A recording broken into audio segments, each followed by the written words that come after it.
Okay. Now, through this Freedom of Information Act, some guys back east discovered that CARB has been doing human testing on people. At the same time that they are testifying before Congress that there is zero safe level of exposure for diesel particulates, that it is absolutely 100% the cause of premature death, these guys are exposing children as young as the age of 10 to 60 times normal the amount of exposure.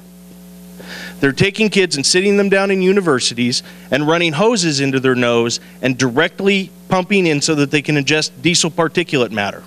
That's 60 times normal.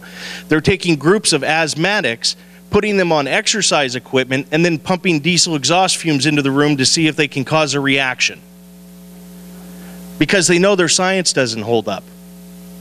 They took one gal at the University of North Carolina that they knew had a heart defibrillator or a heart defibrillation, and tested her and ran her through the whole sequence, went back and tested her, said, oh, look, she's still got a heart palpitation. Guess what? That's caused by diesel particulate matter.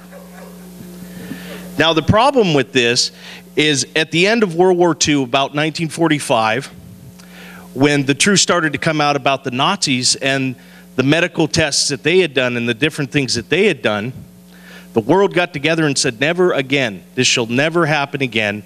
And they established what was known as the Nuremberg Code.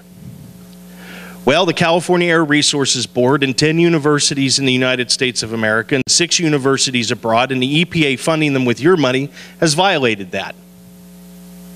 Because one of the things that the Nuremberg Code, which is also known as the general rule in California because they've adopted it for medical testing, is that if there is any level of danger that any form of testing will cause, you don't do it. You're not even allowed legally to ask, especially when it comes to children. And then we get looking into the, what's the word I'm looking for, when they tell you what you're doing to you in your test, the disclosure. Oh, disclosure. Yeah. So we get looking at the disclosure. Yeah. There is the consent forms, thank you. At the consent forms, there is no mention of long-term harm. There's no words like cancer.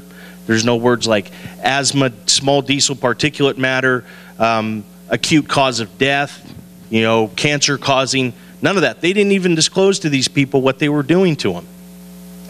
So CARB is in this unique conundrum of, okay, is your science complete BS and you conducted these tests because you knew you weren't going to hurt anybody and you've been lying the whole time, or are you psychotic Nazis that are trying to kill people to prove your science?